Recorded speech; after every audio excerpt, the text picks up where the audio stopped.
Bom, mais uma vez, boa noite. Estamos aqui numa aula síncrona, utilizando a ferramenta do Google Meet, com os nossos alunos da EJA, da Escola Átila Ferreira Vaz. Hoje nós teremos aqui um convidado, o Gibran, já está conosco. Temos também aqui uma outra convidada, né, acompanhando aí a aula, que é a professora Andréia, com seus alunos. Daqui a pouquinho ela vai se apresentar rapidinho aí. Vamos começar rapidinho com aquela apresentação que a gente sempre faz, né, do nosso grupo de professores, né? Nós temos aqui o nosso diretor, Leandro. Leandro está aí, né, Leandro? Sim, gente, ó, Leandro. boa noite a todos, né? Mais uma noite de roda de conversa aqui da EJA, da Escola Átila. Com muita alegria recebemos nossos convidados, que sejam bem-vindos e que outros momentos, né, outras ocasiões, outras oportunidades também vocês possam estar presentes e depois, quando voltarmos ao presencial, que vocês possam também fazer uma visita aqui à nossa escola. Então, uma boa noite, uma boa aula a todos. Obrigado, Leandro. Leandro é diretor da escola e, como assistentes, tem a Patrícia e a Aline, que não estão aqui hoje, mas fazem parte da equipe. Temos a nossa querida Rosângela, que é a coordenadora. Rosângela. Boa noite a todos. Com imenso prazer, né, que nós estamos aqui nessa roda de conversa.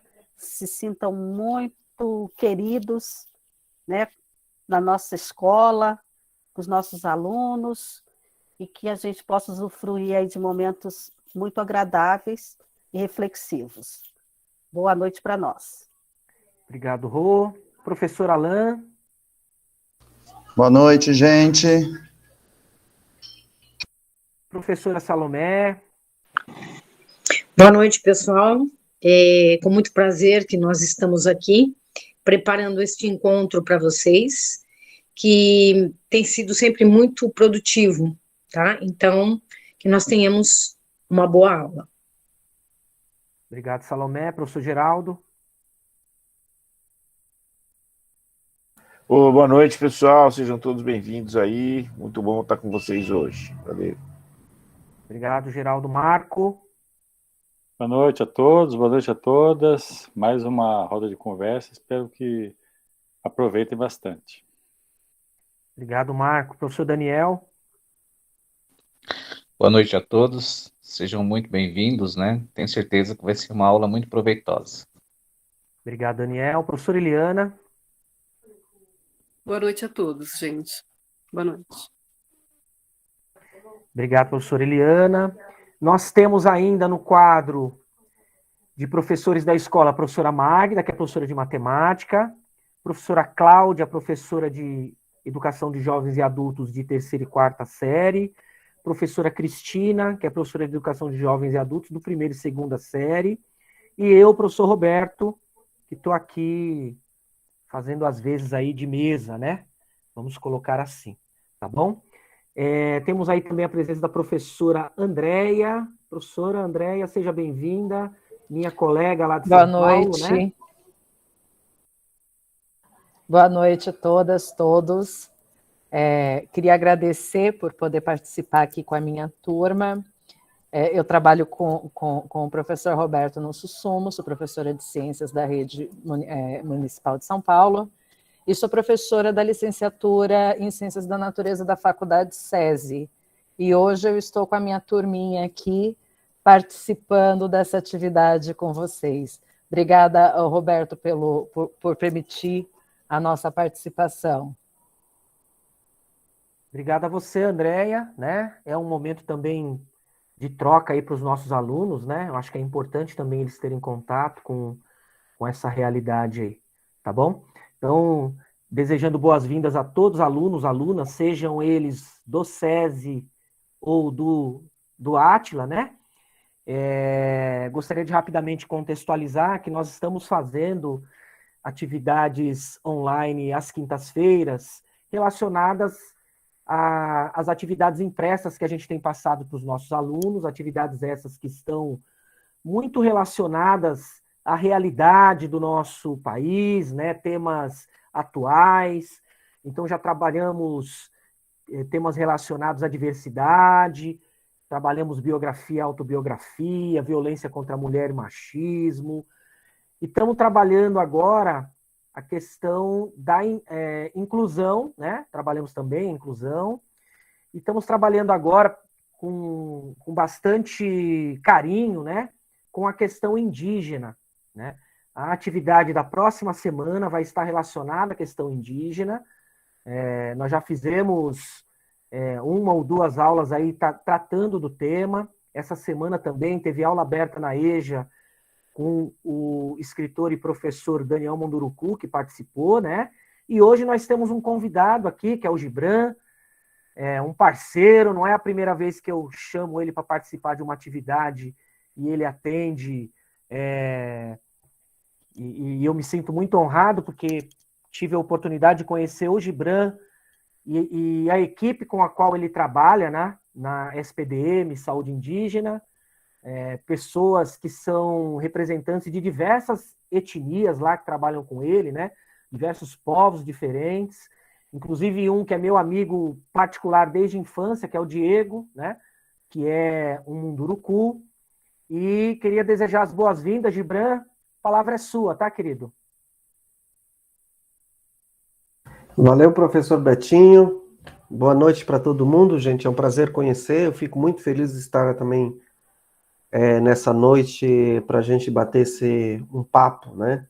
Na verdade, bater um papo mesmo e falar um pouco sobre a população indígena neste contexto de Brasil que a gente vive hoje, mas também sempre lembrar um pouco mais do passado histórico da população indígena no sentido da resistência, né, da perseverança, da luta dos povos indígenas para continuar vivendo e mantendo a sua cultura em nosso país, né? Eu acho que todos sabem, né, a história dos povos indígenas, como é que foi contado, como é contado nos tempos atuais. Pessoal, eu vou deixar uma coisa muito clara, assim, não esperam de mim algo folclórico relacionado à população indígena, né? O meu papel como indígena, mais especificamente também como membro de um povo também, é descolonizar esses espaços que foram criados e contados para nós todos quando se trata da população indígena, né? A população indígena hoje vive num contexto diferente da realidade que sempre foi contado para nós, né? Mas isso não justifica que nós não somos mais indígenas, né? Nós sempre fomos e nós vamos continuar sendo indígena, onde eu esteja, né? Onde eu esteja trabalhando, ou esteja me formando, né? Sempre enfrentamos isso durante a academia, depois da formação, no trabalho, e é um espaço que a gente vem descolonizando e trabalhando. E acredito que estar com vocês aqui vai ser esse papel que é muito fundamental quando se trata de vocês, que são professores, né, que trabalham com pessoas, né, e isso é muito importante. Pessoal, meu nome é Gibran Paté, meu nome indígena é Yopopem, tá? Eu sou do povo indígena Xoclen de Santa Catarina, mais conhecido como Laclanon, né? Nós se identificamos assim. O Xoclen foi um nome que estudiosos, antropólogos que denominaram a nós, né? Mas nós indígenas Xoclen se conhecemos e se reafirmamos como Laclanon, tá?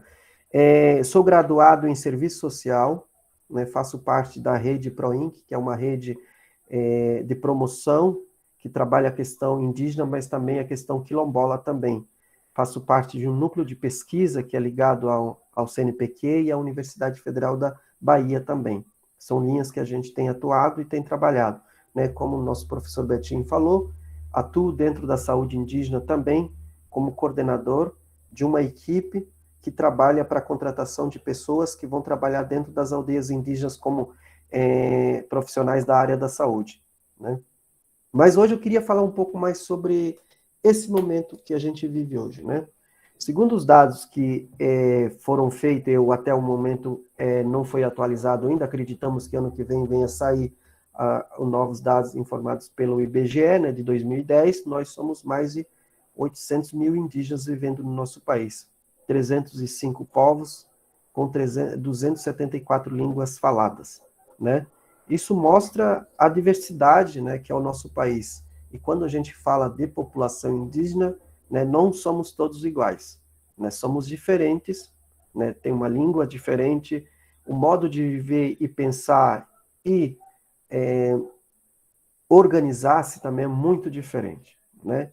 Então, viver o mundo é muito complexo, a realidade. Porém, a população indígena tem uma coisa que é muito forte nela, é que ela mantém-se viva muito forte porque ela tem uma ligação muito forte com o meio ambiente, né? Que é uma coisa histórica e até os dias atuais a gente vive desse modo, né? Até porque a natureza é que nos oferece, né, todo o mecanismo da alimentação, a manutenção cosmológica, né? Então, todo em volta da natureza tem algo que é relacionado com a população indígena, né?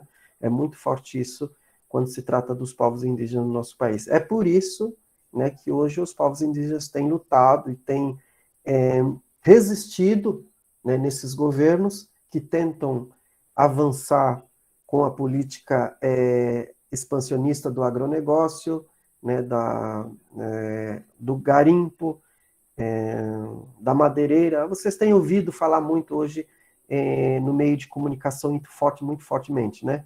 Então, a ligação e a manutenção e os direitos dos povos indígenas têm ligação muito forte com isso também, né? E como eu falei, muitos indígenas hoje, como eu, jovem, né, eu me considero ainda jovem,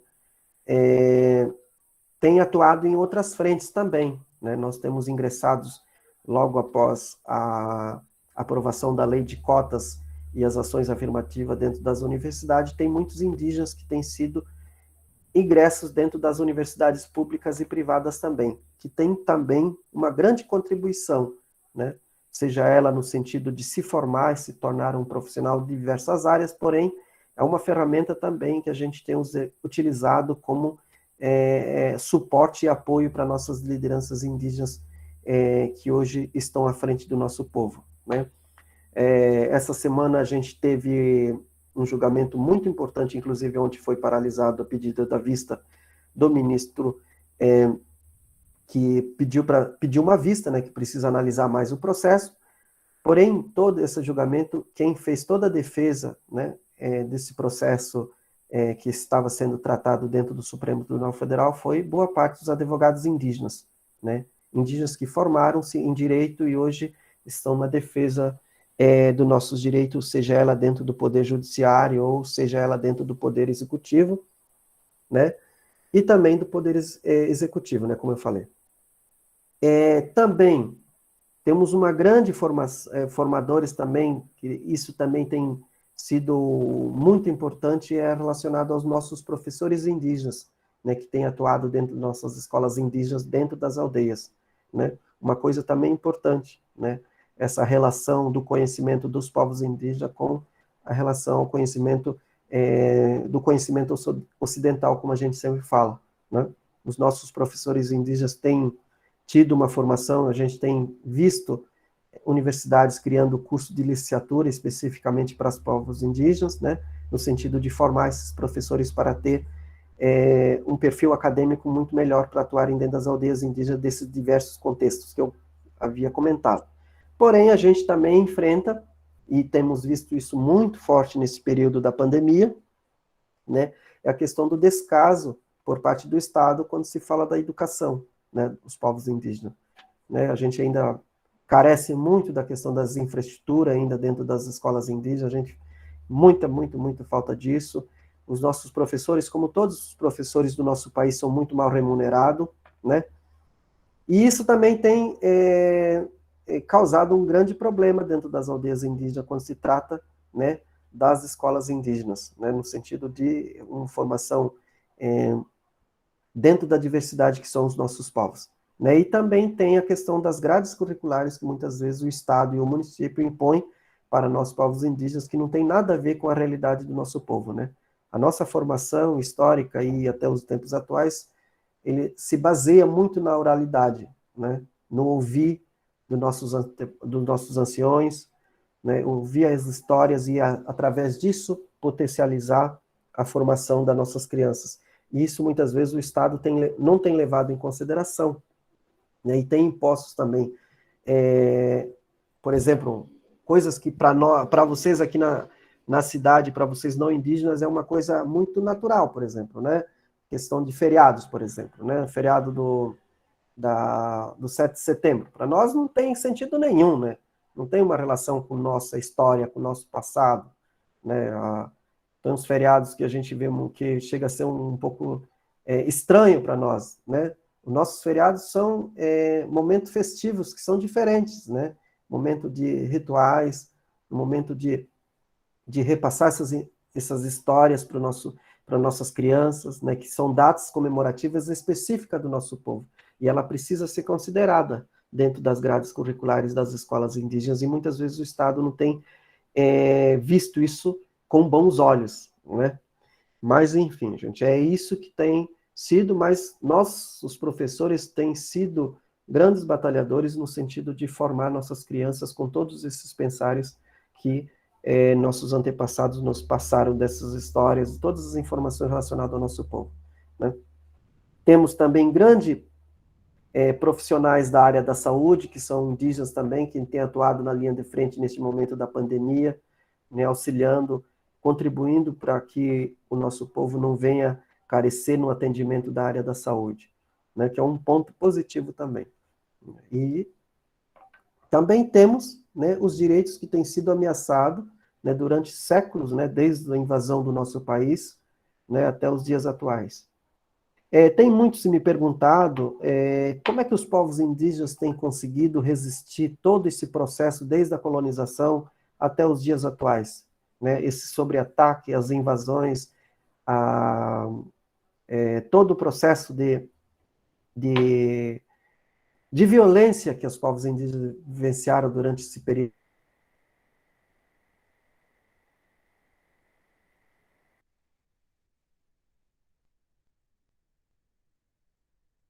Caiu, né? Internet Travou, dele. né?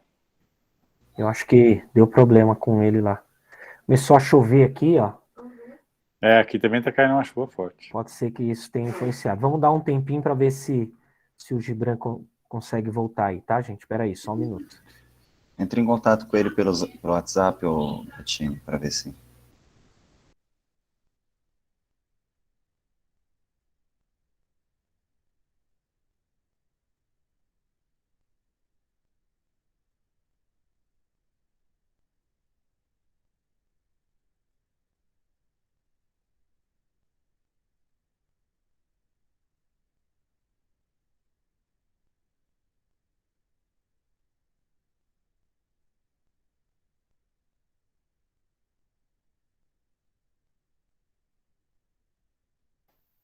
Ficou sem energia lá. Pediu para esperar um pouquinho, tá? É a chuva, né? Ele mora onde, Roberto? Acontece. Ele tá onde? Então, eu não... Aí, ó, voltou. Conseguiu voltar. Gente, desculpa, aqui em casa caiu a rede de energia, gente. Fiquei sem energia aqui. Eu estou pelo celular agora. Mas, enfim, vocês estão conseguindo me ver muito bem aí? Estão conseguindo me enxergar? Sim, estamos vendo. Sim, vemos bem. Tá escurinho, Gibran, mas nós estamos te vendo, sim. Pode continuar aí. Quanto der, a gente vai. Faz parte, meio tecnologia é isso. Mas, gente, como eu estava falando para vocês, né? Hoje tem sido muito se perguntado para mim como é que os povos indígenas têm resistido todo esse processo, né, de violência que tem sido feito contra eles, né?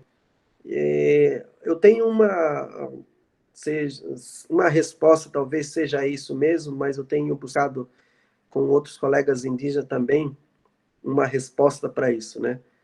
A resistência do nosso povo é muito forte porque a gente tem uma ligação muito forte com a nossa cultura, com nossos antepassados, né? E isso tem conseguido dar força e ânimo para nós continuarmos lutando, né? Para os nossos direitos não serem derrubados, né? Pelos governantes do nosso país, né? E eu tenho crido que isso tem sido uma fortaleza também para o nosso povo, né? Que eu acho que é um ponto positivo também. E outro ponto que eu acho que é importante todos saberem, né, é a questão da valorização da nossa própria cultura, né? E isso não quer dizer que, como eu falei no início, eu estar dentro de um espaço que historicamente nunca foi pensado e nunca foi achado que seria para nós, né? E hoje estarmos dentro desse espaço contribui muito, né? Com o trabalho, né, que nós temos feito, isso tem ajudado também a descolonizar esses espaços, que é um ponto importante, né? Até porque, se a gente pensar, a própria universidade mesmo, né? A universidade mesmo, ela nunca foi pensada, seja ela para indígena nem para negro, né? Ela sempre foi pensado num contexto da burguesia do nosso país, e que a burguesia muitas vezes são pessoas brancas, né? E se a gente analisar a história de construção de universidade, centro acadêmico no nosso país, é recente, né? Boa parte dos que tinham formação acadêmica um pouco anos atrás, aí era tudo fora do país, né? Então, a universidade nunca foi pensada para indígenas nem para negros, né? E estarmos dentro desse espaço é importante porque a gente consegue, né, através disso, potencializar uma coisa que é importante, né? Apresentar a segunda versão do que é sempre contado, né? E é importante destacar isso, né? E pensar sobre isso. Como é que os povos indígenas hoje vivem? Como é que viveram, né? E como é que hoje estão dentro das aldeias, né? Os povos indígenas, com o avanço do agronegócio e a invasão dos territórios para a questão da mineração, a venda de madeiras, né? Isso tem levado muitas problemáticas dentro dos territórios indígenas, né? A questão de consumo de drogas, né? Consumo de bebida alcoólica, avanço da violência doméstica dentro das aldeias indígenas tem sido uma problemática, né? Coisas que nunca aconteceram, nunca houve dentro do nosso território indígena, né? E também um tema muito recente e é uma coisa atual, é a questão da saúde mental dos povos indígenas, especificamente da juventude indígena em si, né? Viver em um contexto de dois mundos nunca foi fácil, nunca será fácil, né? Quando eu falo contexto de dois mundos, gente, eu estar na cidade, né? Muitas vezes passando por preconceito, passando por diversas situações, né? E a gente acaba, né, vivendo nesse espaço, e quando a gente volta para casa as coisas mudaram, né? E não são mais da mesma forma quando a gente deixou para quando foi para a universidade, né? Então muitas coisas mudam, então a gente fica em dois mundos paralelos aí, né? E isso causa uma problemática da saúde mental dos jovens muito grande, né? Nós temos trabalhado frente a isso no sentido de buscar que as universidades, né, venham contemplar mecanismos, políticas públicas para os jovens indígenas, né? Não somente do ingresso, mas pela permanência e a possibilidade de se formar dentro do contexto da universidade. E a universidade precisa, né, abrir esse espaço não somente para tratar de assuntos, né, que não tem muitas vezes relação com o grupo que rodeia a universidade. Foi um ponto crítico que sempre critiquei dentro da universidade quando eu era acadêmico, né? A gente estudar coisas que não tinham relação nenhuma com o nosso país, nem com a nossa sociedade, nem com a sociedade que rodeia a própria universidade, né? Nós estudávamos muitas vezes, nada contra, eu acho que é importante dar uma estudada, porém a gente tem grandes autores e grandes referências, né, no nosso país que nós podemos estudar, que faz parte da realidade, do contexto do nosso país. Muitas vezes estudava sobre o marxismo, não tem nada contra, eu acho que é importante estudar. Mas o marxismo é a realidade da Europa, não tem a ver com a realidade do nosso país, né? A história problemática social do nosso país, né, é muito diferente da realidade do século XIX, século XV, que esses autores muitas vezes escrevem, né? Porém, eu acho importante. Dito isso, gente, e nós temos trabalhado que venha contemplar isso, né? Que as universidades comecem a pensar nisso também, né? Um outro ponto que a gente tem trabalhado aí, entrando nessa parte, né? Faz 5 anos que eu resido em São Paulo, que eu estou trabalhando na instituição que eu estou até hoje, né? E dentro disso, como o professor Betinho falou, a gente criou um grupo de indígenas, né? Que trabalham conosco ali, e através disso a gente conseguiu, né? Porque a gente viu que nós não iríamos contemplar os temas atuais, né, dentro do espaço de trabalho onde nós estávamos. E com isso a gente acaba criando uma associação, né? É uma associação regida diretamente por indígenas, né, com presença da diretoria total indígena, para que a gente venha discutir temas importantes, como a educação, a saúde, o empoderamento, né, a autodeterminação dos povos indígenas através de mecanismo que possibilite isso, né, e quando a gente fala autonomia, não é falar que o indígena tem autonomia. Eu estou aqui falando com vocês, né, falando um pouco sobre os povos indígenas, a realidade dos povos indígenas hoje, isso me dê autonomia, não. Uma autonomia de empoderamento mesmo, né, estarmos de fato, né, e esse espaço que estamos aqui hoje deve ser de fato para que a gente crie um empoderamento maior ainda, né, para o avanço do mecanismo para a população indígena. A questão dos direitos humanos, né, valorização da questão cultural dos povos indígenas dentro dos espaços, que é um ponto fundamental, a empregabilidade indígena, né, que é um tema também muito urgente, né, como eu falei, muitos indígenas têm ingressado dentro das universidades, porém, quando se formam, saem, não conseguem encaixar-se no mercado de trabalho, por vários N motivos, né? Vocês sabem que o nosso país é um país ainda muito preconceituoso, racista, né?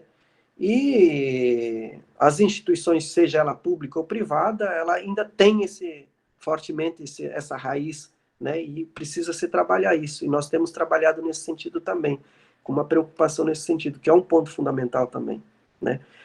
Valorizar isso é importante, né? Hoje o indígena está, como eu falei, em vários espaços e precisa estar. Precisamos estar. Não é necessário para os tempos atuais. Né? Como eu estava falando, hoje a gente tem uma representante indígena dentro do Congresso Nacional. Precisamos avançar nisso.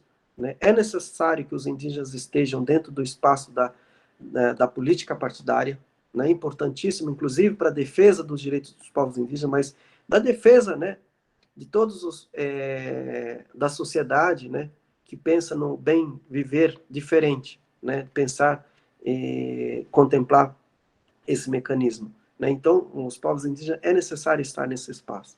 É importantíssimo, inclusive, para a defesa do bem-estar dos povos indígenas, dos direitos, a manutenção desse direito que todos os dias está em momento de derrubada desse direito. E essa conquista foi muito difícil, né? Foi a luta dos nossos antepassados, das nossas lideranças, né? No período da Constituinte mesmo, a história das nossas lideranças ela é muito clara, né? Durante o período da Constituinte, os 5 regiões do nosso país se mobilizaram, né? Todos os estados onde tem os povos indígenas se mobilizaram para estar dentro do Congresso Nacional todos os dias, né? Quando o pessoal vinha e estava 1 semana, 2 semanas em Brasília, outro pessoal chegava, enquanto isso voltava os outros para que os 2 artigos da nossa Constituição que contemplam os povos indígenas fosse botado em pauta e também fosse aprovado, que é o artigo 231 e 232, né, que hoje está em análise dentro do Supremo Tribunal Federal, se isso de fato trata da questão o território como direito da população indígena, ou se é de se pensar como os ruralistas e todo esse grupo que tem interesse, né, sobre os territórios indígenas tem implantado, que é o mais conhecido como marco temporal. Né? São mecanismos que os ruralistas, né, que a gente sempre fala, né, o grupo de ruralistas que está dentro do Congresso Nacional, e é a pauta que eles defendem, né, dizem que os povos indígenas só terão direito ao seu território aqueles que estavam sobre o seu território no dia 5 de outubro de 1988, no dia exato que a Constituição foi promulgada. Né? É uma controvérsia, porque se a gente olhar um pouco mais para trás, né, quando os europeus, quando os invasores chegaram no nosso país, os indígenas já estavam aqui, né, se formos pensar. Por que pensar nisso? Mas a lógica, né, porque é a defesa dos ruralistas nesse sentido, né, eles estão lá para defender essa pauta. E como tal, é necessário que a população indígena também tenha representante dentro do Congresso Nacional para defender a nossa pauta. Né? Importantíssimo isso, urgente também. Outro tema, gente, que eu queria também abordar, que eu já falei um pouquinho, a questão da nossa própria associação que eu falei, né, que a gente traz, e a gente tem trabalhado isso, e com isso a gente acabou conhecendo o professor Betinho, e até por causa disso que ele foi conhecer o nosso espaço, né, esse empoderamento. E a gente tem trabalhado nesse sentido também. Eu acho que a população indígena hoje está em uma fase, né, diversas, né? Hoje a gente tem, por exemplo, em São Paulo, a grande capital, a gente tem muitos indígenas vivendo em um contexto urbano hoje, né? Muitos, por diversos motivos, né? Por diversos motivos. Boa parte deles são de origem dos estados do Nordeste, né? No período dos anos 80, migraram para cá por causa de trabalho, né? Força de trabalho, e vieram para cá e acabaram constituindo uma família aqui e acabaram permanecendo aqui. Porém, esses indígenas têm muita ligação ainda com o seu território, né? E tem passado por muita problemática no que tange a questão do preconceito, né? E a gente tem trabalhado isso para a gente discutir isso dentro dos espaços como a gente está aqui agora, né? Que é importante ressaltar também, né? E nesse momento da pandemia, a pandemia nos mostrou muita coisa, né? Apresentou muita coisa, a questão da educação, que é tão precária como todo o nosso país né? A educação pública do nosso país, a questão da saúde, né? A valorização e a formação dos nossos profissionais para atuarem, de fato, com essa diversidade que não é contemplada, a valorização dos nossos pajés, a valorização, né, das nossas medicina tradicional, né, que não tem sido levado em consideração pela medicina ocidental, né? Quando a gente se trata, né, a gente percebe muito essa cultura ocidental que tenta reprimir a outra cultura, né? E nós, como vocês, né, eu me considero também muito, até porque eu gosto de trabalhar a questão da educação, então me considero também um formador. Acho que nós somos formadores de opiniões e a gente precisa trabalhar isso, né? Todas as culturas têm sua própria valorização e a gente não pode permitir que nenhuma sobrejuga a outra, né? E o nosso país, ele tem diversas culturas dentro dele mesmo, né? E a gente precisa valorizar isso, né? A gente precisa resgatar isso, a gente precisa trabalhar isso dentro das nossas escolas, né? Para que a gente não venha criar, né, algo estranho, médio ou longo prazo, né? A gente precisa conhecer a nossa história. A sociedade precisa conhecer a história dela mesma, né? E como é que foi criado esse Estado, como foi, né? Como é que foi feito isso, sobre quem fizeram isso, né? A questão dos negros, né, que foram trazidos de uma forma violenta da África, dos países africanos, para trabalhar no mão de obra escrava aqui. Construíram e criaram a riqueza do país e hoje estão aí largados à boa sorte, né? Então, é importante que a sociedade conheça sua história, né? E a população indígena, né, especificamente, até porque são os povos originários desse país. E o que a gente tem percebido é que não tem tido feito isso, né? E as nossas escolas precisam trabalhar isso.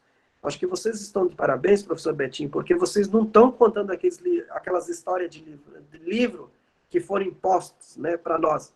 Gente, e aí eu abro um pouquinho de espaço aqui para contar uma experiência que tive quando eu fui para o ensino fundamental, né? Quando nós fomos ter a primeira aula de história, a professora trouxe alguns livros para nós e contava um pouco da história dos povos indígenas, né, daquela versão deles. Gente, foi uma briga dentro da sala de aula, não somente minha, mas também dos colegas indígenas que estavam, né, indo para o sexto ano do ensino fundamental. E aí abrimos um debate dentro da sala de aula sobre isso, né, que a nossa história não é assim. A nossa história sempre foi baseada de uma forma diferente, mas foi contada, e foi contada pelos próprios colonizadores, né? A história nunca é contada pelos derrotados, como diz o meu professor. Ela é sempre contada pelos, vamos dizer, entre aspas, os vencedores, né? Então, a gente teve muitos embates. Eu acho que é importante trabalhar isso, né? E eu parabenizo o grupo aqui todo por fazer isso, né? Abrir espaço para se trabalhar a questão indígena de uma maneira diversa, né? Pensando nesses 305 povos, né?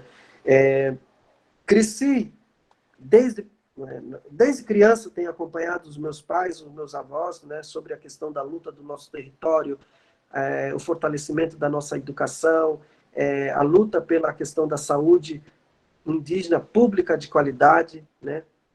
Então a gente tem essa experiência, né, junto com os nossos pais, né, com nossos avós, né, na luta e a linha de frente para que nosso povo tivesse um pouco de atendimento digno, né? E temos trabalhado para isso, e depois a gente vai para a universidade pensando nisso também, né? Pensando de que maneira que vamos contribuir. Nós, indígenas, quando vamos para a universidade, temos primeiro momento, nós não estamos indo com um propósito particular nosso. A gente vai com o propósito de se formar, né? Seja ela em qual área que for, mas pensando já de que maneira que iremos contribuir com o desenvolvimento do nosso povo, né? Contribuindo com as nossas lideranças, contribuindo na comunidade em geral, né? Hoje se fala muito a questão da sustentabilidade, a questão da participação dos indígenas dentro dos espaços, né? E a gente tem trabalhado nesse sentido. E eu acho que isso também tem possibilitado, né, outros públicos conhecer um pouco mais sobre a história dos povos indígenas. Não aquela história que sempre foi contada, né, mas uma história de fato real do que vem acontecendo. Né, a problemática que os indígenas têm enfrentado com a questão das invasões do seu território, a questão das invasões para retirada de madeira, o garimpo, né, e o que isso tem causado. Em São Paulo isso é muito nítido, né? A gente percebe muito. A gente tem a questão do território indígena do Jaraguá, que é um território pequeno, é uma das terras indígenas mais pequenas que existe no nosso país, né? E que está rodeado pela cidade de São Paulo, né? Os indígenas não sabem mais para onde vão, né? E como vão sobreviver dentro desse território, se esse território não possibilita mais aquilo que sempre esteve ao seu lado, né? A questão do meio ambiente, a questão da caça, né? Que toda a natureza oferece, né? E com isso manutenção, né? Consequentemente, do seu desenvolvimento cultural, né? Como é que as crianças vão se desenvolver dentro desse território numa formação indígena, né? Uma preocupação que a gente tem trabalhado também. Professor Betinho, eu queria saber o tempo. Como é que eu estou no tempo? Tem um tempo? Senão eu vou falando, gente. Eu vou falando. Você foi falando e a gente nem chegou a combinar o tempo. O tempo é seu. Exatamente. Fique à vontade aí. Se quiser, inclusive, fazer uma pausa para que eles tirem algumas dúvidas aí, ô Gibran, fique tranquilo, porque Perfeito. Eu acho que é importante também ouvir a participação dos alunos e dos professores também, né? Que eu acho que essa formação é para todos, né? Para todas, para todes. Afinal de contas, essas histórias que você tão bem relembra aí, que eram contadas nas escolas, elas eram contadas pelos professores justamente porque eles também, na sua formação, não passavam por processos como esse pelos quais nós estamos passando agora. Quer ouvir as pessoas que são atores da sua história, né? E que sempre foram silenciados, né? E aí eu gostaria de destacar que hoje, a gente tem as informações, a gente tem que buscar essas informações, né? Inclusive, uma das formas da gente buscar isso é justamente ouvindo pessoas como você e alguns outros parceiros, e também buscando autores indígenas, né? Dentro daquilo que você tem colocado, a gente hoje tem uma literatura indígena sendo produzida, construída, e que colabora muito com essas reflexões, com a nossa formação, com esse novo olhar, né? Respeitando, porque eu acho que essa é a questão central, respeitando essa diferente cosmovisão, né? Que os povos tradicionais têm, os povos originários têm, sem esse olhar, né, de se achar superior, né, que é um dos grandes problemas, né? Nós temos diferenças culturais, mas muitos de nós somos indígenas também, porque nós incorporamos práticas indígenas, muitas das nossas dos nossos antepassados, somente nossas mães, avós, bisavós aí, têm sangue indígena, né? Mas a gente perdeu um pouco esse contato e esse respeito, infelizmente, né? Então a gente tem que se localizar aí em tempo e espaço, até para entender do que a gente está falando, né? Exatamente. Se alguém tiver alguma dúvida, tá, gente? Levanta a mãozinha, Gibran. Exatamente, professor. Vai nesse sentido também, né? Eu acho que uma coisa que a gente sempre tem trabalhado também tem sido uma educação permanente com os profissionais, né? A gente tem trabalhado isso na esfera da questão da empregabilidade para os indígenas, né? A gente tem pensado numa formação, seja ela para os gestores ou para toda a equipe de uma instituição que tenha desejo de incorporar dentro de sua equipe um indígena. Então, essa preocupação é importante também, né? Gente, fiquem à vontade, pessoal, para vocês fizerem os seus questionamentos, eu estou aqui à disposição, porque senão eu vou falando, gente, eu vou falando e eu tenho uma facilidade, e se não me cortarem, eu vou falando, sabe? Mas fique à vontade. Eu queria ouvir também um pouco de vocês, porque acredito que vocês tenham muitas indagações aí, preocupações, mas também algumas necessidades que queiram que seja respondido, né? Então, estou à disposição de vocês aí, gente. Ô, Gibran, eu queria destacar uma questão aqui, antes da fala do professor Alain.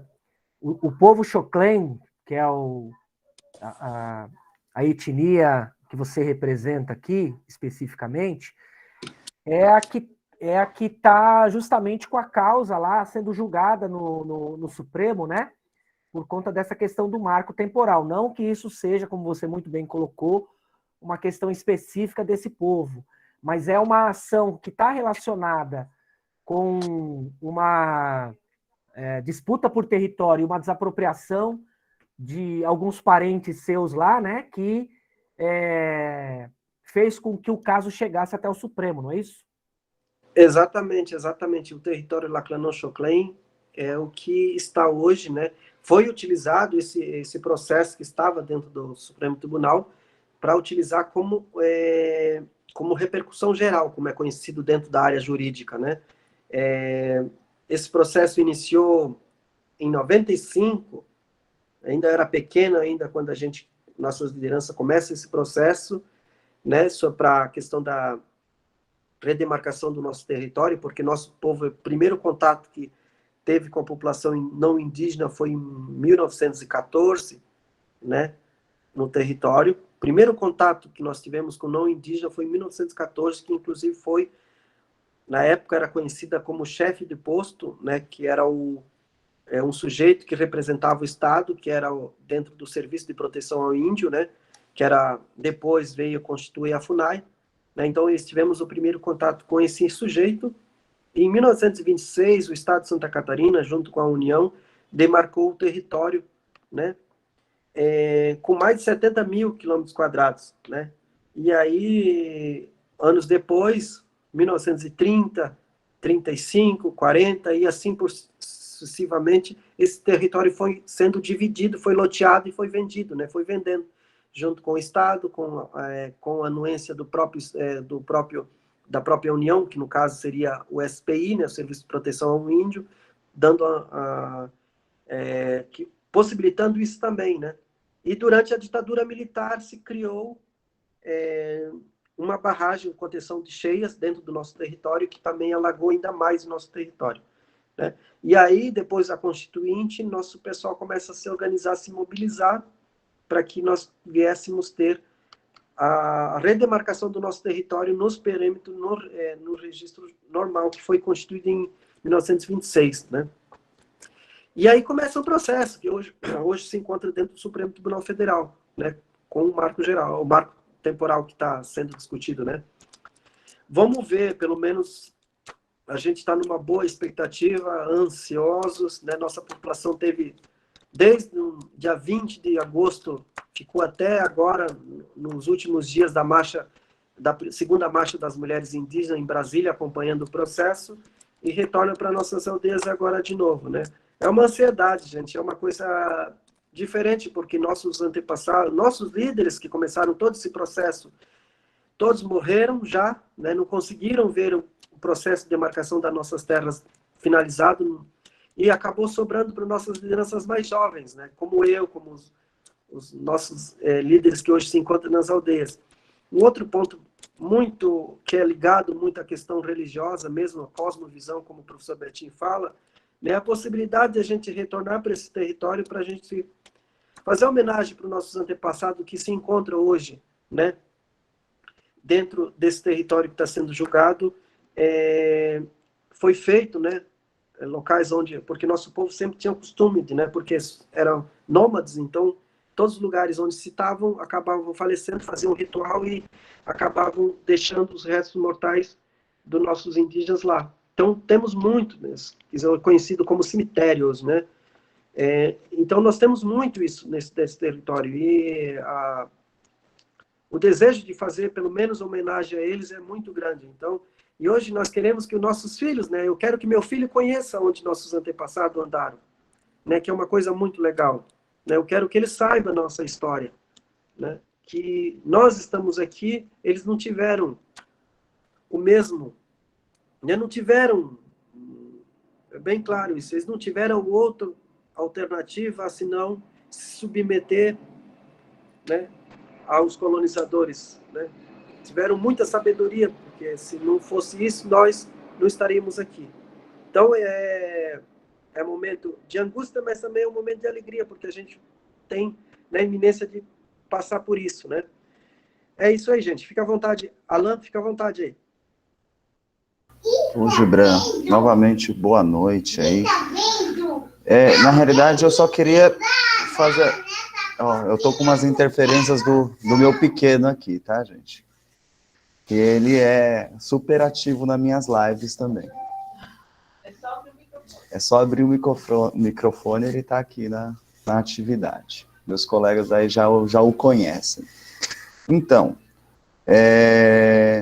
na realidade eu vou fazer algumas perguntas simples, mas assim, para todos, que talvez todos tenham, ou muitos tenham dúvidas similares. Você aparentemente é super jovem, deve ter aí, quantos anos, Gibran, desculpa? Liguei aqui, 35 anos. Jovem, então, tem 35 anos, super jovem. Daí eu queria saber algumas perguntas que daí eu acho que pode ajudar aí, inclusive, com algumas dúvidas simplórias aí, né? Em relação à religiosidade do seu povo, como funciona? Porque, de uma forma geral, a população não indígena, em sua grande maioria, é de religião cristã, né? E daí como que é a questão da religiosidade do seu povo, né? E como que é a ligação desde a sua juventude com os povos não indígenas, já que você falou de toda a sua formação, onde você trabalha, e como que é que isso daí? Porque algumas pessoas ainda têm a visão que quando se fala em povos indígenas, só pensa naquele símbolo de alguns livros antigos que falam dos índios, né? E daí eu queria que você falasse um pouco sobre a sua convivência com os povos não indígenas e um pouquinho sobre sua religiosidade. Como que é a sua religiosidade? Por gentileza, Gibran. Valeu. É uma ótima pergunta. Bom, como eu falei, em 1914, pelo menos eu vou falar isso do nosso povo, né? Do meu povo especificamente. E tenho conhecimento dos outros povos, mas eu não me sinto bem em falar sobre eles, até porque eu acho que eu não tenho esse direito. Mas eu queria falar um pouco sobre o nosso povo mesmo, meu povo especificamente. Como eu falei, em 1914, no primeiro contato que a gente teve, né, anos depois, em 1920, né, o contato com o não indígena foi muito desagradável em todos os sentidos, pessoal. Todos os sentidos, porque, como eu falei, o sujeito que foi representando o serviço de proteção ao índio, né, além de ele fazer além não somente de fazer isso, mas também outras, além das vendas do nosso território, venda das madeiras dentro do nosso território, né? Outra coisa que eles fizeram foi levar a questão religiosa, né, dentro do nosso território. E isso é muito visto na comissão que foi criada durante o governo Dilma, que relatou a questão da Comissão da Verdade. Ele traz muito isso, o relatório Figueiredo, né, a questão da implementação religiosa dentro dos territórios indígenas. Inclusive, o próprio chefe do posto levou para o nosso território um padre, né? Um padre católico, né? Mas a comunidade, nosso povo, ele não teve muita afinidade com o padre, né? Até porque as lideranças, eles não pegaram muito, porque foi muito diferente, né? Porém, como não foi muito aceito, né? Em 1940, ele leva um pastor da Igreja Assembleia de Deus para dentro do nosso território, né? Além de outras coisas, né? Então, o nosso povo acabou, durante esse processo todo, né, perdendo um pouco a questão do elo com a religiosidade, né, tradicional. Porém, é muito visto ainda dentro do nosso território, né, de uma forma diferente hoje, né, de uma forma, exemplo, o meu nome, né, o nosso povo, ele era muito, se eu fosse enquadrar hoje, pensar numa religião não indígena que tenha proximidade com a nossa religião tradicional, seria muito mais a questão dos... como é que é o nome aquele grupo que acredita na morte e o retorno dela de novo, gente? Alguém tem aí? Espírita, né? Espiritismo. Isso. Kardecista. Ele tem muito isso, esse elo, né? A questão de crer no animal, né? Nós temos, na região sul, tem um animal chamado, um macaco que é chamado como bugio, né? Ele é um animal sagrado para o nosso povo, né? Até para caça dele precisa fazer um ritual para, né, abatê-lo, né, para consumir ele, porque senão acredita que isso causa um mal, não somente para a comunidade, mas também para o indivíduo que faz isso, né? Dito isso, nós temos muita afinidade ainda com isso, porque meu nome, Yopopê, né, a gente não faz mais esse ritual, mas pelo menos o nome a gente continue construindo, porque historicamente o nosso povo acredita que um indivíduo que falece, né, ele retorna de novo para a comunidade em um outro corpo, né? De que maneira?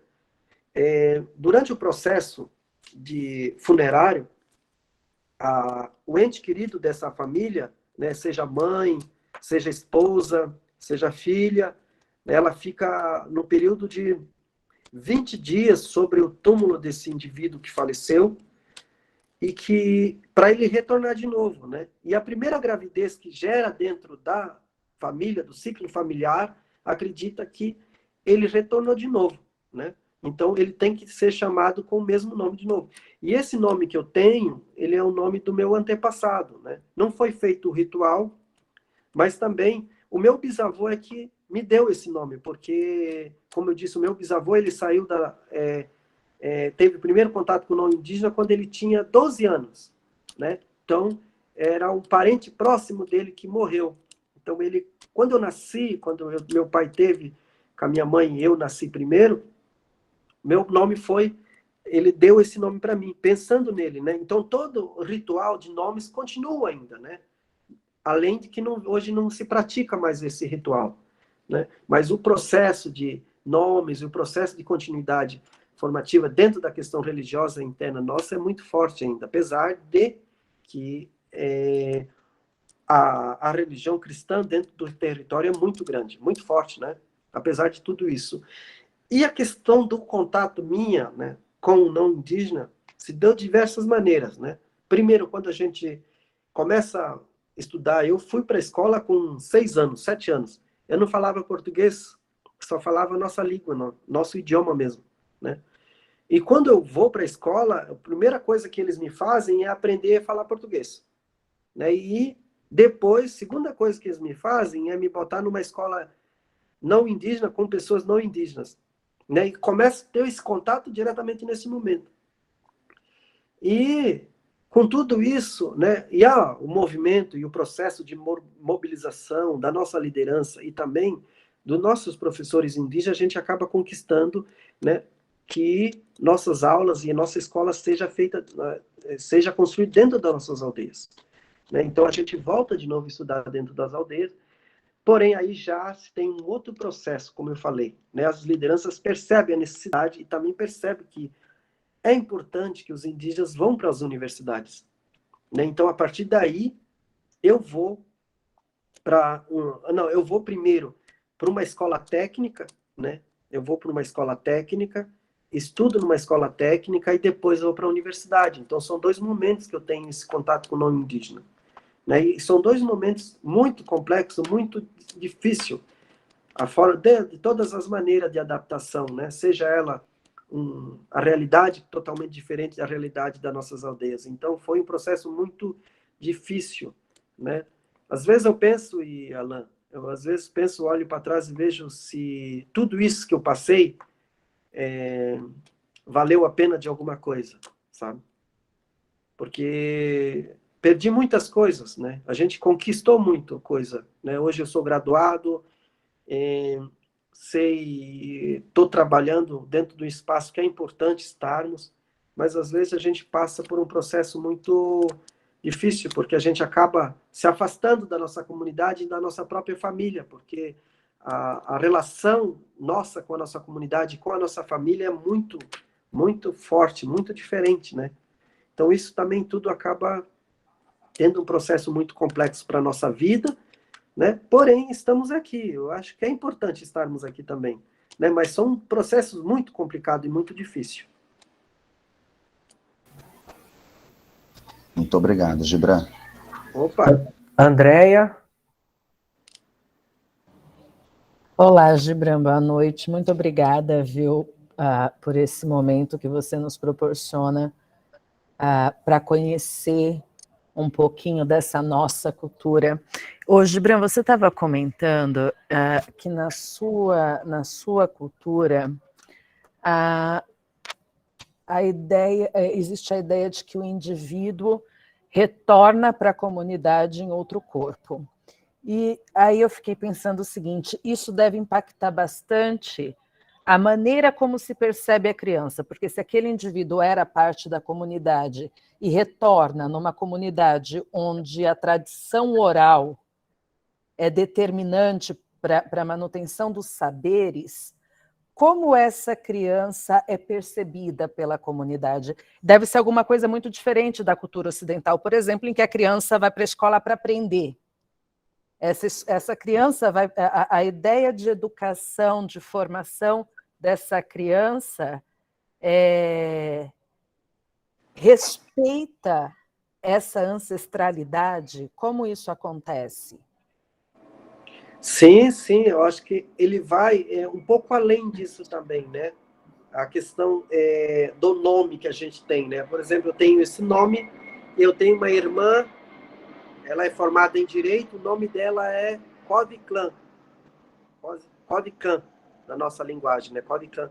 Ela é o nome da nossa bisavó, né?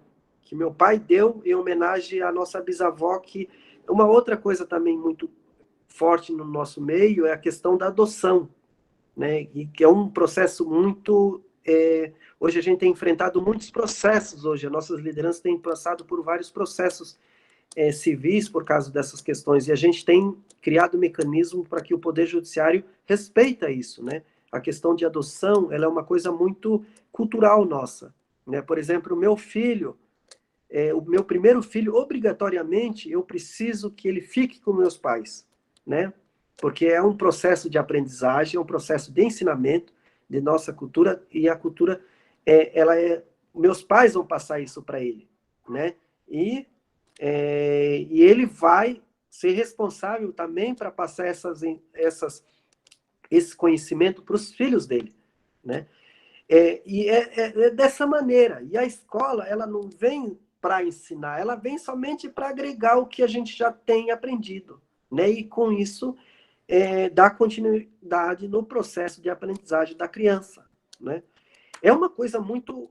quando se pensa o Estado mesmo não respeita isso, e quando se fala sobre isso dentro das secretarias estaduais de educação, é uma briga, né? É uma briga muito grande. E todos esses processos de respeito têm sido muitas vezes conquistados através do próprio Ministério Público, né, das organizações, mobilização das lideranças indígenas para que isso venha a ser respeitado. A questão da cosmovisão relacionada à questão do nome é muito forte, né? Porque Nós tivemos, em 2013, a gente perdeu o nosso avô, né? E no mesmo ano que nós perdemos ele, a minha prima teve a gravidez dela. E logo depois dos 9 meses, quando ele nasce, ele, na verdade, durante o processo de gestação dela, né, do primeiro período de gestação até o final, ela já sabia o nome dele, né? Então, tanto a nossa tia quanto meus pais, né, todos já chamavam o bebê, sem ele ter nascido ainda, já com o nome relacionado ao nosso avô, né? Porque tem muito isso, né? Vai além da questão da homenagem, vai a questão do apego mesmo, né? A questão da religiosidade muito forte ainda. Então, esse processo, né, ele vai se desenvolvendo, inclusive para a formação política dentro do nosso território, né? Porque a questão das lideranças mesmo é muito visto isso, né? A questão da formação para se fazer parte, né, de membro da liderança, gente. Então, é muito voltada nisso também a questão da religiosidade, né? A gente às vezes fala assim, mas pouco se percebe, mas é muito forte isso no meio da nossa comunidade, do nosso povo. Sabe, Andréia?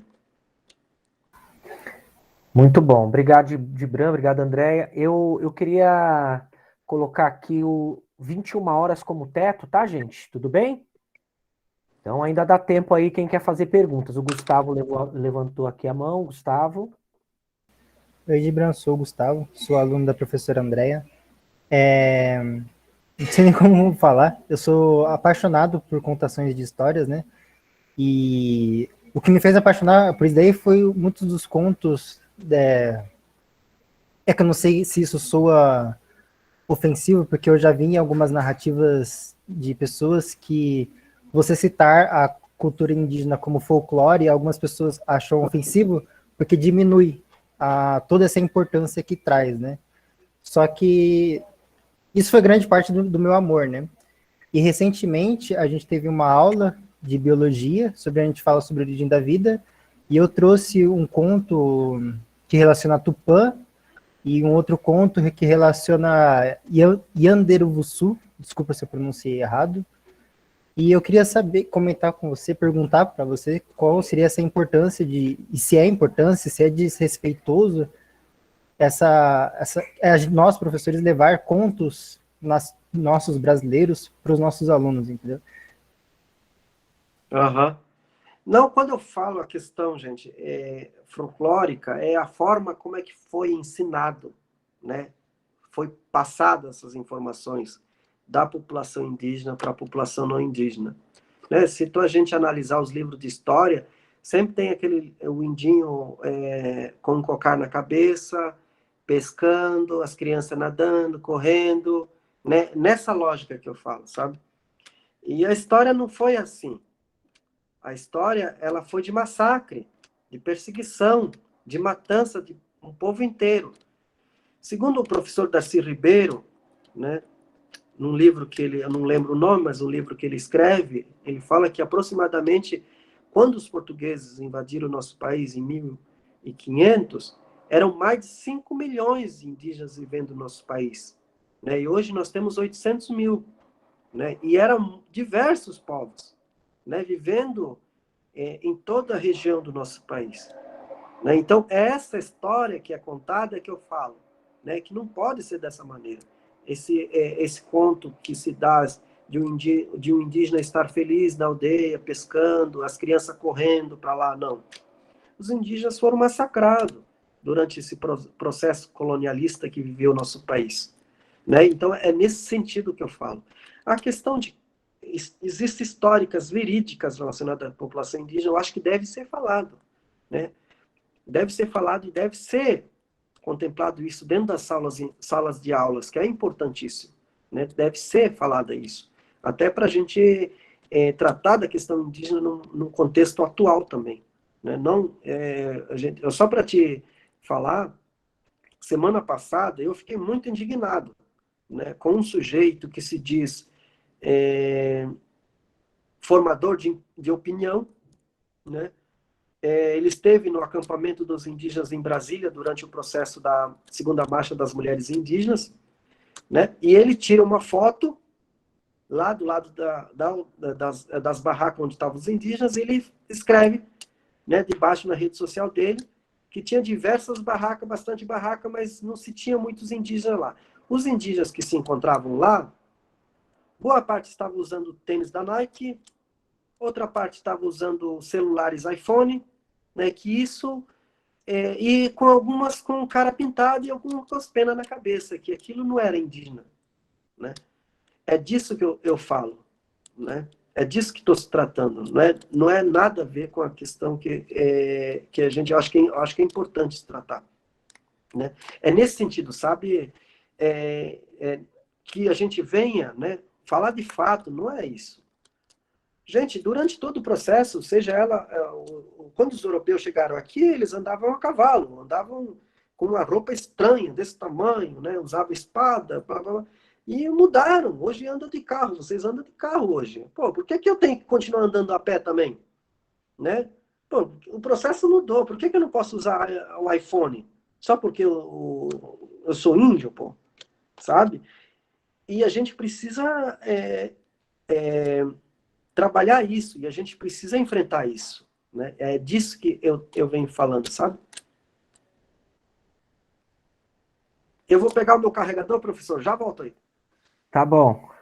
Mas você vai conseguir carregar sem energia? Vou sim, eu tenho um notebook aqui. Ah, tá bom. Eu queria só completar, né, enquanto o Gibran foi buscar o carregador, que eu acho que é importante, eu acho que eu posso contribuir um pouquinho aqui para a reflexão. Primeiro que quando a gente fala da questão folclórica, né, e aí tem muitos aqui que são alunos de licenciatura, então vão se formar professores, é um erro achar que folclore é uma coisa estagnada no passado, né?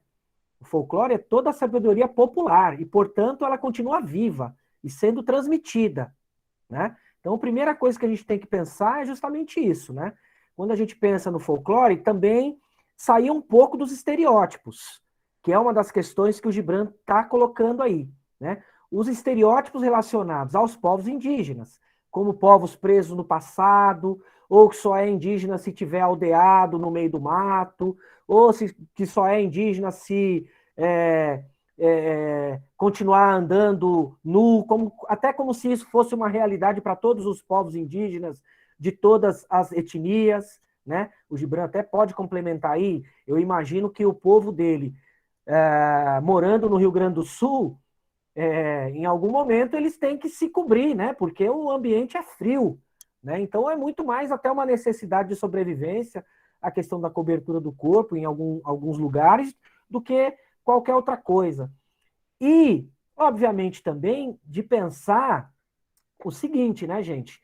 As evoluções, elas estão aí para todos, né?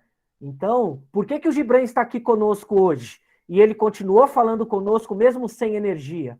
Porque ele está com um aparelho que permite isso, que estava com uma boa bateria.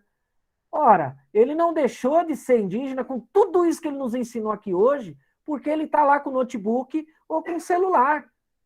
O que o faz ser indígena ou não é todo esse reconhecimento, a autoafirmação da sua cultura, a preservação dos seus costumes, apesar de todos os conflitos que ele tão bem elencou aqui, né?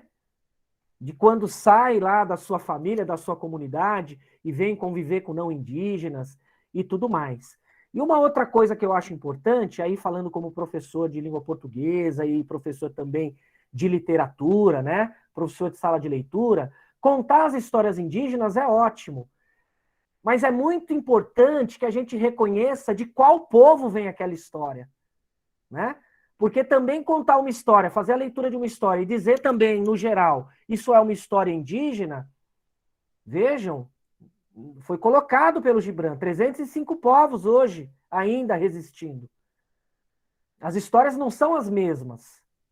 Então é importante que a gente localize de quem é aquela história, qual é o ensinamento que está sendo passado por ali, né? E para isso, a dica que eu dou é que a gente dê preferência, isso não quer dizer que não tenham bons escritores não indígenas que escrevam, mas que a gente hoje dê preferência aos autores indígenas, né?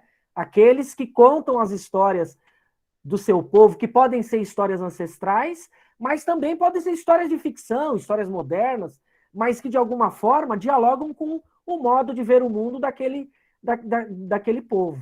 É isso, né? Eu acho que é um bom ponto de partida aí na minha visão.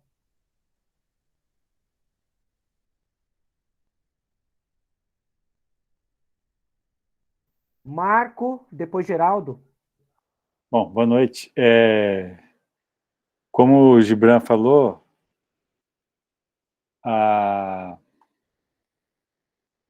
quando fala que o índio, né, o indígena, na verdade, usa iPhone, usa roupa, usa tênis de marca, não sei o quê, e que acha que o indígena teria que ser aldeado, andar nu, tudo mais, essas pessoas não se lembram que os índios foram expulsos dos seus locais, né?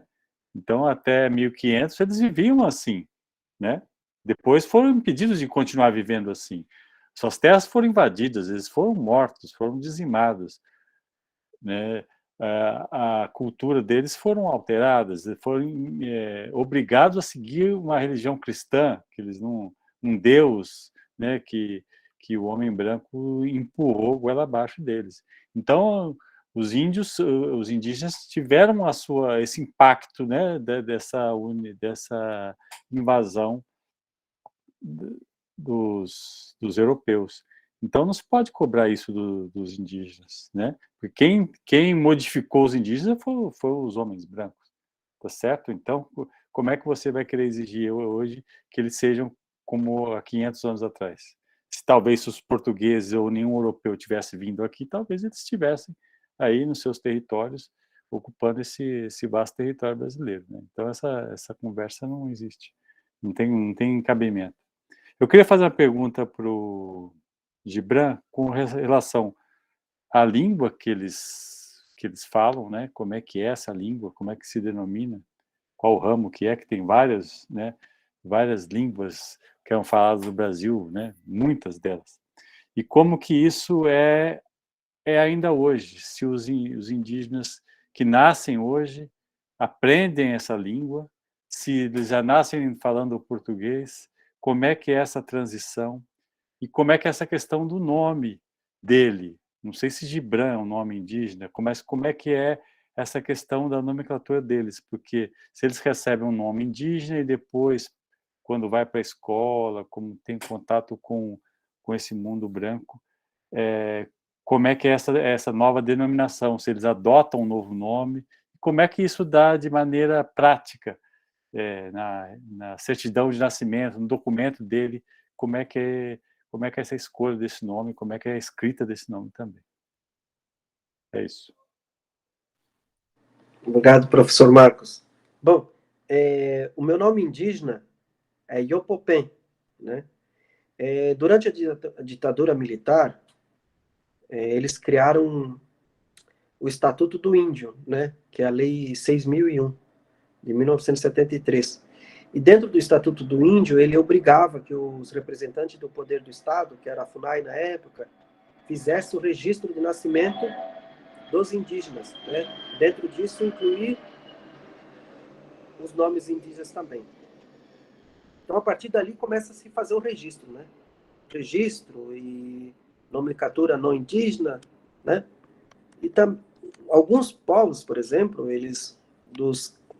que eu conheço muito de perto, os Caigangue, né? Os Caigangue foram praticamente obrigados a colocar nomes não indígenas em seu registro, porque o chefe do posto é que fazia o registro do nascimento das crianças. Então, a mãe aparecia com a criança no cartório onde era a sede da FUNAI, então o chefe do posto perguntava à mãe, quando que nasceu? Tal dia. Aí ele mesmo escolhia o nome, Maria, João, Francisco, Pedro, e colocava, entendeu? Já o nosso, já um pouco não, porque o povo Laclanon-Choclen, ele tem 3 grupos dentro dele mesmo, né? Tem 3 grupos, né, de familiares. Então, o meu sobrenome é Paté, que significa que eu pertenço ao grupo Paté, né, dos familiares, da linhagem desse grupo, né? Então, meu sobrenome é Paté. E o meu nome, que foi dado a mim como indígena, né, também é relacionado a esse grupo a qual eu pertenço. E o nome Gibran foi dado para mim por não indígena, não. Quando eu nasci, a minha mãe e meu pai me levaram, porque minha mãe é caigangue. Então eu tenho essa ligação muito forte com os caigangue também, por parte da minha mãe.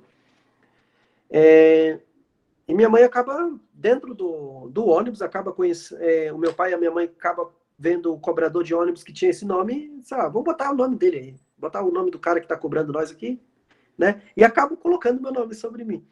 Eu conheço o Gibran depois, durante a faculdade, que foi um filósofo libanês e tal. Até fiquei feliz quando soube disso, né? Mas, enfim, o povo Laclanochoclen, ele pertence ao tronco linguístico macro-G, né? O G, o tronco G, que é mais especificamente o macro-G, da linha de famílias, os Caigangue, os Caiapó, os Chavante, todo esse grupo, né, do tronco linguístico G, né, nós pertencemos a esse grupo, a nossa língua pertence a esse tronco linguístico, né? Relacionado à questão da aprendizagem. Como eu falei, quando eu vou para a escola, eu não sabia falar português. Hoje é um pouco diferente hoje. As escolas têm trabalhado muito essa questão de mudar isso um pouco também. Como a cidade praticamente está entrando dentro das nossas aldeias indígenas e também a questão do meio, a tecnologia também tem destruído um pouco disso, porque é uma ferramenta muito rápida, entendeu? Está entrando muito rápido, não tem controle, então isso também acaba afetando um pouco as crianças, né? Então, hoje as crianças têm aprendido mais o português do que a nossa própria língua, né? Mas só que isso tem sido uma preocupação da própria comunidade. A comunidade tem visto isso como um problema, né? Tem visto isso como uma problemática e precisa ser debatido.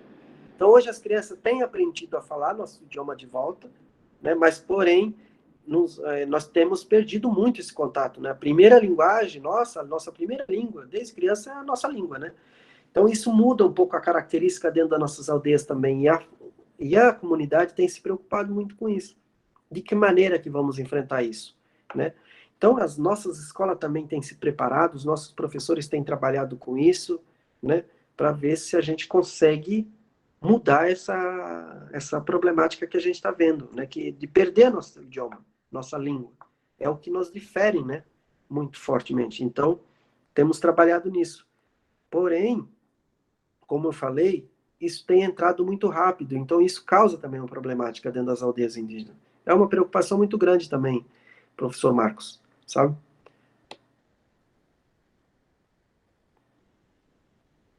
Obrigado.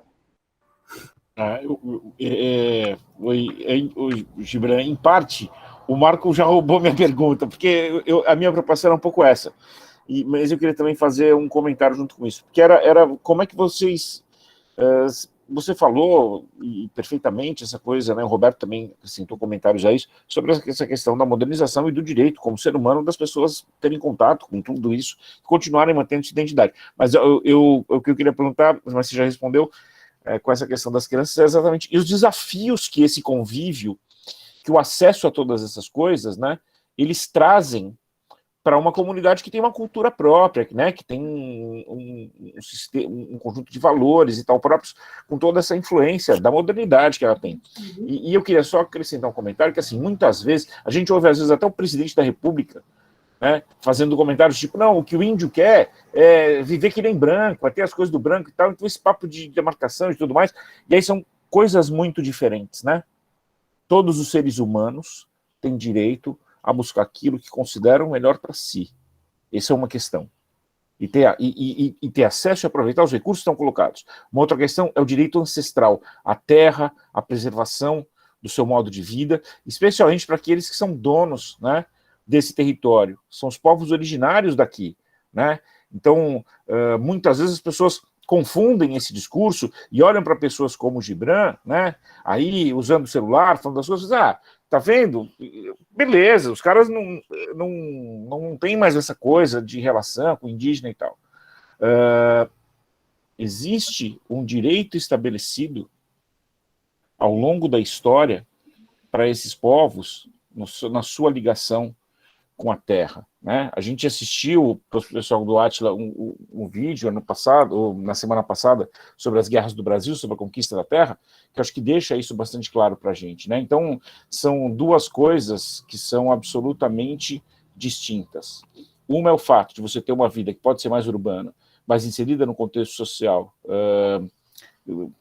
enfim, da nossa cultura ocidental e com toda a influência que ela traz, e outra coisa é o direito à sua cultura, ao seu estilo de vida e também à terra, que é ancestralmente propriedade, que pertence, e aquela parte da terra que ainda pertence a essa comunidade onde ela ainda está, né? Porque muita gente confunde muitas vezes isso, né? Mas na essência que eu queria perguntar, o Marco já perguntou e você respondeu bem. Coração abaixo. Eu acho que um dos maiores desafios hoje, né, e eu falo isso, todos os povos indígenas do nosso país hoje, né, um dos maiores desafios ainda é a manutenção, né, esse direito de se manter, né, mantendo a sua cultura, mantendo, né, esse direito à questão do território, que é muito visto pelas grandes corporadoras, né, num olhar muito ambicioso que tem esse território, né? Então, é um desafio que não é só da população indígena, é um desafio de toda a sociedade brasileira, né? Porque a gente tem que ter Pessoal, uma coisa que eu acho que é importante também destacar, que o território indígena, ele é usufruto exclusivo da população indígena, mas o território, ele pertence à União, né? Ele não pode ser vendido, ele não pode ser comercializado, né? Mas ele é de exclusividade e usufruto da União. Então, a manutenção do território indígena é importante não somente para o povo indígena, mas para todo o contexto da sociedade brasileira. Porque ali é que tem toda a diversidade ambiental, né? A questão da água, que hoje a gente tem visto, o clima hoje está tão estranho, né? E o que está se fazendo hoje, quando se trata da questão ambiental no nosso país, é uma brincadeira, né? Então, a manutenção do território indígena não é somente para a sobrevivência dos povos indígenas no nosso país, mas é a sobrevivência da própria sociedade brasileira hoje, né? A questão do meio ambiente, a questão da água, que é relacionado muito fortemente a isso, né? Então, o maior desafio é manter isso. O maior desafio é que os povos indígenas continuam lutando para sobreviver dentro desse território, continuar lutando para sobreviver dentro do próprio país, ao qual muitas vezes nós somos considerados, às vezes considerado como o próprio imigrante, né? Muitas vezes o próprio colonizador impõe isso sobre nós, gente. É muito estranho isso. Porque, veja bem, os povos indígenas, os Guarani Kaiowá do Mato Grosso do Sul, nos anos 70, durante os anos 80, da ditadura militar, eles foram retirados do seu território e foram levados para um centro de concentração, vou dizer centro de concentração sim, porque foi um local que foi encontrado e concentraram todos os povos da região do Mato Grosso do Sul, né, e os Guarani Kaiowá para poder vender, lotear todo o território que eles viviam, né, e hoje eles estão numa briga intensa de retornar para esse território, né, porque eles têm uma ligação muito forte com o seu território, que é uma relação e ligação muito diferente do povo Laclanão-Xoclen com a questão do seu território, né? A questão do sagrado dos Guarani Kaiowá é muito forte nisso, né? Manter isso.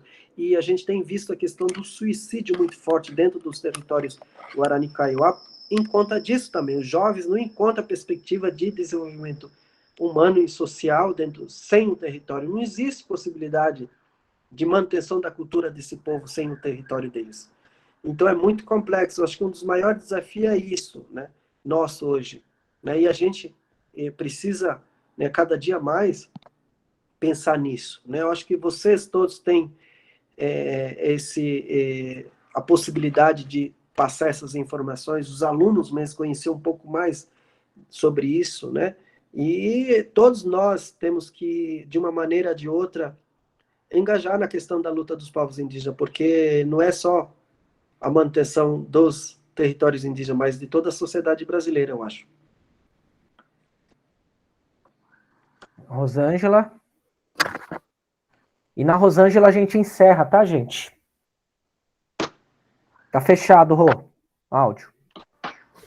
Gibran, você falou, e assim, tocou profundamente, né, a questão da cultura, né, e essa cultura como alicerce, né, da resistência desse povo, né, desse povo indígena, e como vocês fazem essa manutenção, né? Eu fiquei, assim, bastante impressionada quando você falou, meu filho fica com o meu pai, né, que vai transmitir oralmente toda a cultura, né, toda a expressão cultural do meu povo. Né? E a gente aqui na cultura ocidental, a gente desvaloriza tanto, né, os nossos ancestrais, os nossos idosos, e que coisa bonita você trouxe para a gente, né?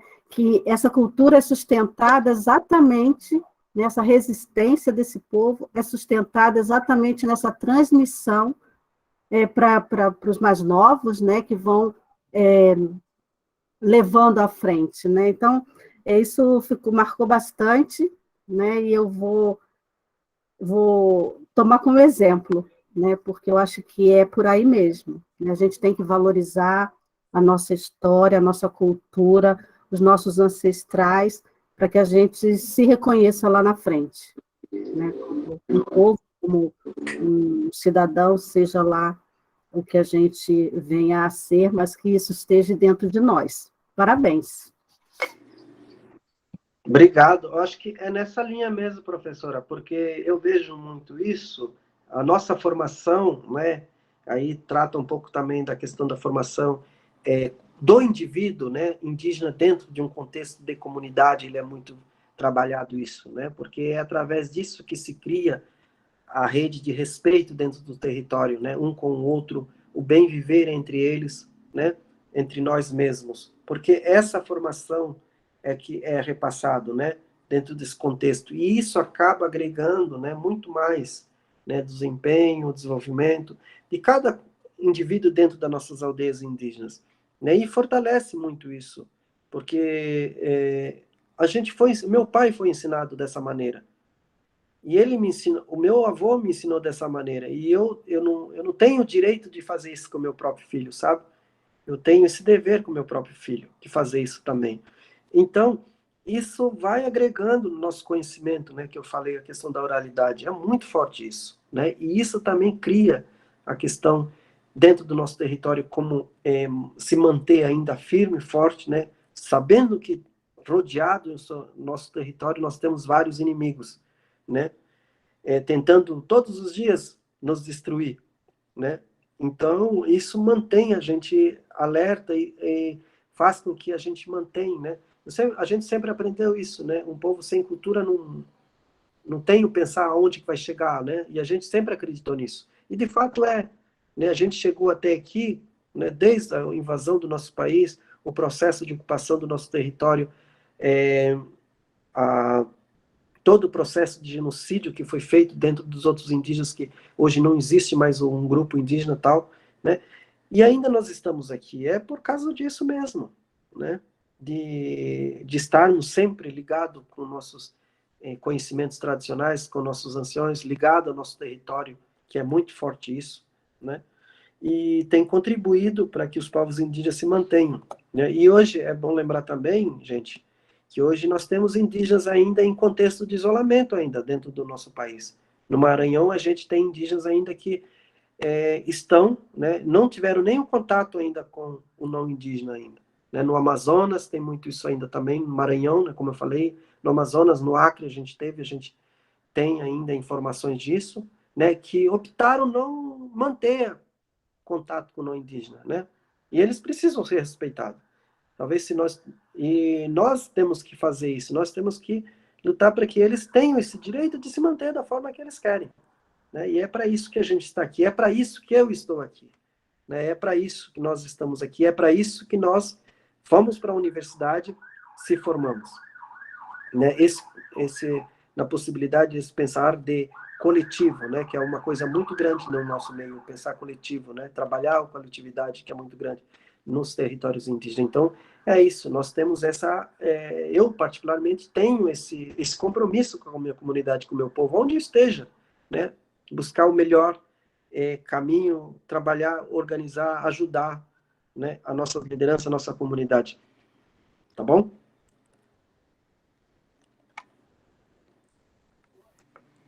Bom, eu gostaria de mais uma vez aí agradecer muito ao camarada Gibran por ter aceitado o nosso convite, né, de estar aqui, de ter compartilhado um pouco dessa sabedoria, dessa vivência, né, com os nossos alunos e nossos convidados aqui. Pedir para o pessoal aí, se quiser abrir as câmeras para a gente fazer um print, para registrar o momento. Esse é o momento. Vou mandar depois aí para vocês, mandar para o próprio Gibran. Alguém mais vai abrir a câmera aí? O pessoal tá com... O pessoal já está de pijama, é isso? Oh, o que é isso, gente? Vamos lá. Estou mandando aqui para...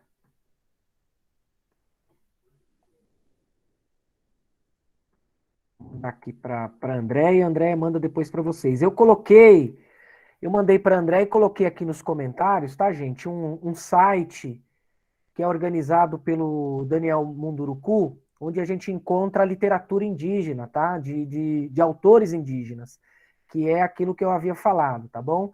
Ali a gente encontra livros de vários autores, de diferentes etnias, né? Bem vasto, para que vocês tenham material, quando quiserem trabalhar, de qualidade, produzido por pessoas que são indígenas e que estão falando com propriedade daquelas histórias, tá? Gibran, obrigado mais uma vez, agradecer aí. Quiser se despedir do pessoal, fica à vontade. Gente, não, professor, que eu que agradeço. Fiquei muito feliz de ter convidado, fiquei muito feliz de ter falado para vocês, né? Nesse momento de pandemia aí a gente não pode se encontrar, mas estou à disposição, se quiserem me convidar para falar mais sobre isso, né? Ajudar de uma forma ou de outra. Eu acho que cada um tem esse papel, né? Nós, e eu me incluo nisso, acho que a questão de trabalhar isso é importante, sermos os multiplicadores disso, né? Eu vejo isso com muito sentido, né? E isso é importante, né? Se a gente quer chegar ao mais longe, ao mais distante do nosso país aí, com essas informações, que cada um de nós fazendo isso, a gente vai chegar longe, sabe? Eu fico muito feliz com isso, professor. E fico à disposição, gente. Convida, estou aí, né? Eu ando muito ocupado, mas eu sempre acho um meio aí para a gente conversar. É isso, uma salva de palmas aí. E vencemos até as dificuldades técnicas, né? Pois é. Não adianta vir cortar a luz, não, que nós... Vamos... Gibran